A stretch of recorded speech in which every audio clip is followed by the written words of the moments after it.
Ya 13, terus Sekarang jualnya jadi 14.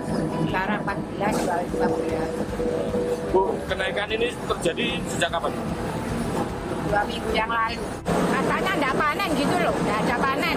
Oh, nggak ada panen. Di petani nggak ada panen, harga naik. Harganya kok naik terus ya, dari sana ya naik gitu. Kira-kira tahu nggak alasannya apa? Kurang tahu, nggak tahu Ida. Mungkin ya, dari sananya ya apa naik dari petaninya mungkin ya, supaya segera diturunkan. Itu sih Om, ada ongkos kirimnya kan naik gitu, jadi ya ini ya yang ambil juga di ini kan. Berarti harganya ikut naik Iya, gitu ya? ikut naik gitu. Padahal kan stok beras kan aslinya melimpah, Iya. tapi naik gitu. Iya. Saya masih bersama Menteri Pertanian Bapak Andi Amran Sulaiman. Pak Andi, mengulang pertanyaan saya sebelum jeda tadi. Ya. Bapak terkenal belak-belakan, gagah berani untuk melawan gitu. Bahkan Bapak selalu bilang saya pernah mau disuap berapa 500 miliar atau apa dan saya tolak. Dan ada pertanyaan, beneran nggak sih ini? Atau Bapak sebenarnya memang sedang lagi pencitraan? Yang mengatakan itu jangan-jangan tidak baca media ya? Atau baru bangun tidur? Coba cek. Apa pencitraan kalau mau menjarakan orang? Aku penjarakan orang nih. Dulu 400 tersangka. Baru-baru ini 20 tersangka minyak goreng, pupuk palsu. Itu tahu nggak satu orang saja di penjara itu tanggung jawabnya gimana? Bapak ingin mengatakan bahwa apa yang Bapak katakan Bapak eksekusi Dan langsung, ini bukan nggak cuma kemarin. ngomong aja. Aku bukan kemarin kan? Jangan-jangan orang baru, orang asing datang ke Indonesia yang Mbak Rosi sampaikan pencitraan. Atau tidak baca media, mungkin. Ini bukan kemarin, 2014 kami jadi menteri. Demosi mutasi di internal Kementerian Pertanian itu 1.500. Pernah aku copot 2 kali, satu kantor pejabatnya. Dirjen, Sesdit, Eselon 2 habis. 2 kali. Ada nggak pernah terjadi dengar seperti itu? Kemudian aku antar anak kandungku masuk penjara. Tanda petik anak kandung saya, staf saya di pegawai saya.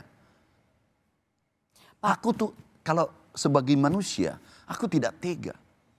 Mbak Rosi tahu nggak? Aku lakukan ketegasan ini, kadang aku nangis kalau pulang. Ini orang sudah bekerja 30 tahun. Ini baru-baru 27 miliar minta fee. Aku tersangkakan, kirim ke polisi, polisi yang tersangkakan, tapi aku kirim, nih buktinya. Jadi kurang apa? Mungkin baru bangun tidur yang bilang itu. Sampaikan dia Mbak Rosi, mungkin baru bangun tidur tadi langsung mimpi tiba-tiba mengatakan pencipta. Suruh datang ke saya. Pak Menteri, kan saya pernah mendengar cerita langsung itu dikatakan kepada saya, seorang menteri di era dulu. Ya dia termasuk di kementerian yang juga sedikit banyak berurusan dengan tata kelola Pangan. Ya. Ya beras lah. Ya. Dan dia kemudian memang mau ya itu berhadapan dengan satu nama yang selama ini dikenal dengan mafia beras. Dicopot tuh dari kabinet. Ulangi siapa tuh? Oh gini, menteri ulangi. Ada menteri. Oke. Nah, ini pertanyaan saya untuk kan Bapak nggak mau dibilang pencitraan nih, karena Bapak dengan seluruh pengalaman hidup Bapak tahu rasanya menjadi orang miskin. Kemudian dicopot?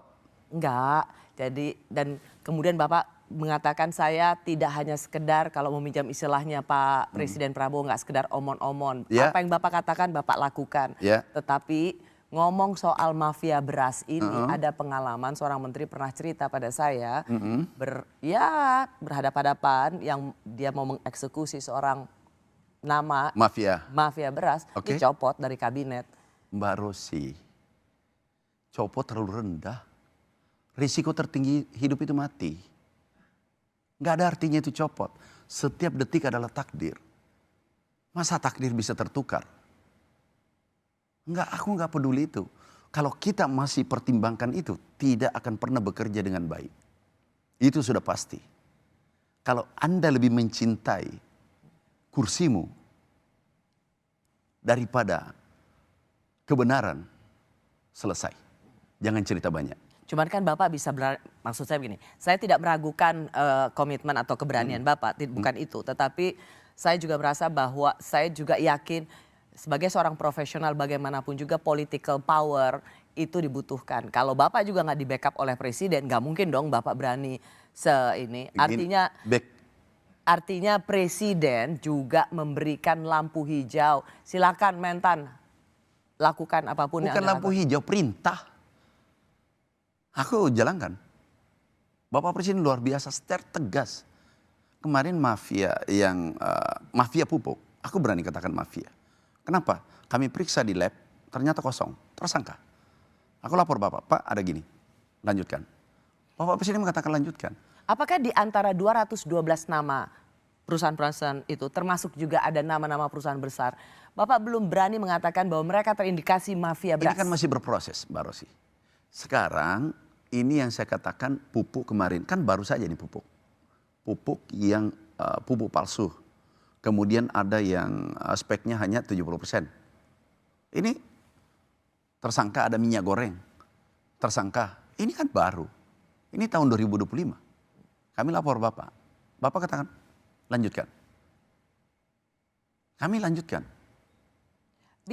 Bicara soal seperti ini Pak, apakah memang soal pengoplosan beras ini murni kejahatan penipuan yang dilakukan oleh korporasi swasta atau sesungguhnya pemerintah juga membuka celah untuk kejahatan ini? Nanti ditentukan di penegak hukum.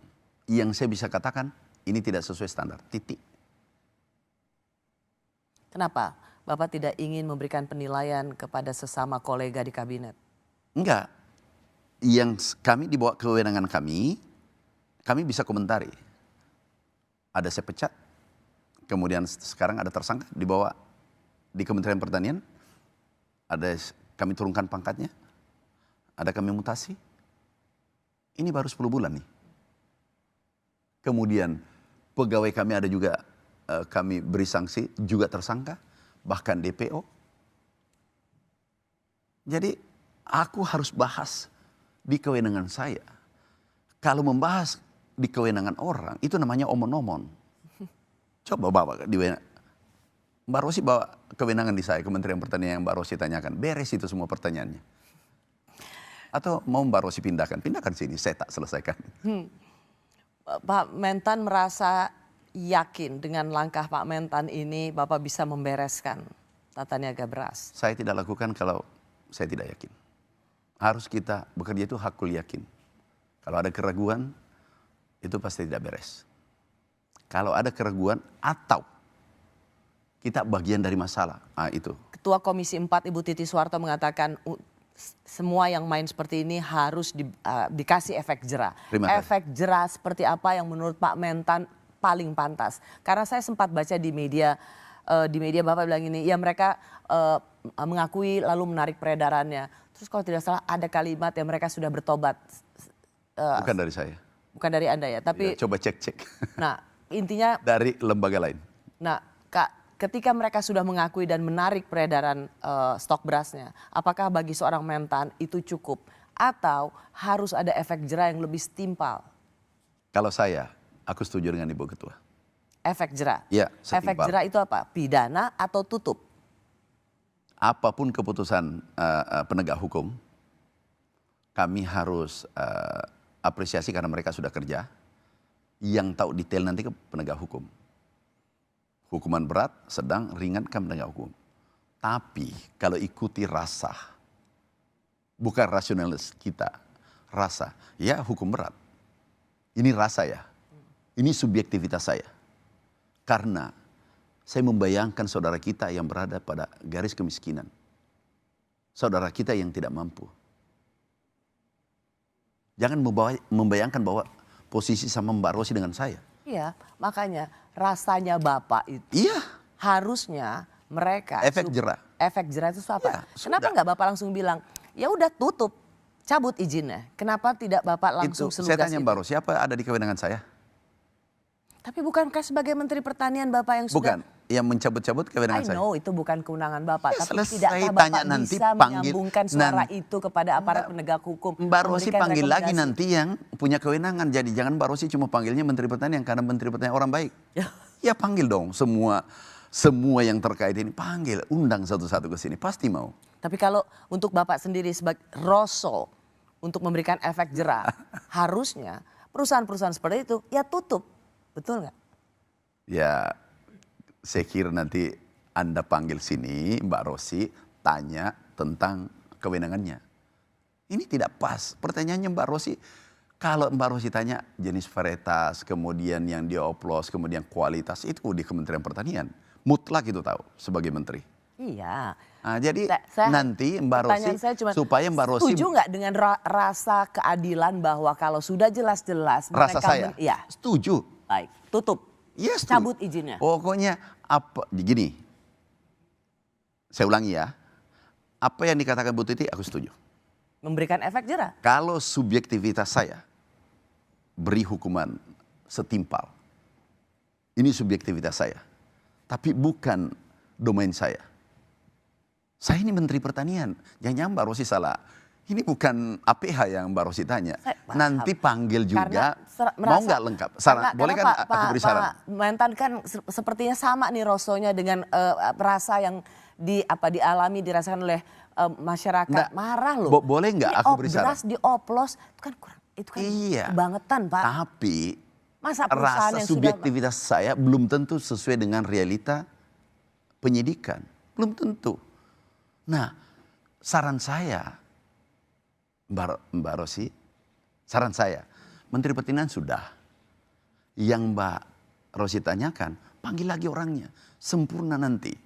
Kompas ini, Mbak Rosi sempurna nanti jawaban yang Anda dapat. Tapi kalau satu orang, saya saja, menanyakan seluruhnya, itu nanti bisa aku omon-omon. Oke. Kita kan tidak boleh omon-omon. Intinya publik ingin melihat komitmen, efek jerah bagi perusahaan yang rakus, tamat, menipu dengan cara mengoplos beras tidak sesuai dengan kualitas, ukurannya, kemasannya sesuai dengan apa yang tertera. Yang harusnya beras itu untuk masyarakat miskin, tapi mereka oplos untuk dijadikan beras harga premium. Itu mereka kita. Satu kata dari saya, biadab, subjektivitas saya.